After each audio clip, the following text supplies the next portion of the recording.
শুনলে অবাক হবেন, জাহান্নামীরা অনেক লম্বা এবং যন্ত্রণাদায়ক শাস্তি ভোগ করার পর আল্লাহর কাছে 4টি জিনিস চাইবে, কিন্তু একটিও পূরণ হবে না। প্রথম আবদার, তারা বলবে, হে আল্লাহ, আমাদের এখান থেকে বের করে দিন, আমরা আর গুনাহ করব না। আল্লাহ পরিষ্কারভাবে বলে দেবেন, চুপ, আমার সাথে কথা বলো না। তখন তারা বুঝতে পারবে যে তারা আর কখনো এখান থেকে বের হতে পারবে না। দ্বিতীয় আবদার, তারা জাহান্নামের রক্ষক মালিককে বলবে, আমাদের জন্য আল্লাহর কাছে দোয়া করুন যেন তিনি আমাদের মৃত্যু দেন। মালিক সঙ্গে সঙ্গে উত্তর দেবেন না, 1000 বছর পর বলবেন, তোমরা এখানেই চিরকাল পড়ে থাকো। তৃতীয় আবদার, তারা শাস্তিদাতা ফেরেশতাদের বলবে, অন্তত একদিনের জন্য আমাদের শাস্তি হালকা করে দিন।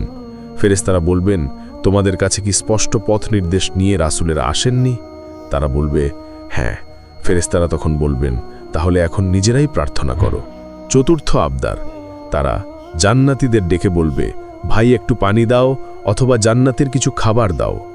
জান্নাতীরা বলবে, আল্লাহ এই সব কাফেরদের জন্য হারাম করেছেন। সবশেষে আল্লাহ বলবেন, আজ আমি তোমাদের ভুলে যাব, যেমন তোমরা আমাকে ভুলে গিয়েছিলে। এই সব শুনে এখন থেকেই সঠিক পথ ধরো, কারণ মৃত্যুর পর আর কোনো প্রত্যাবর্তন বা দ্বিতীয় সুযোগ নেই। আল্লাহুম্মা কিনা আযাবাহ জাহান্নাম, হে আল্লাহ, আমাদেরকে জাহান্নামের শাস্তি থেকে রক্ষা করুন।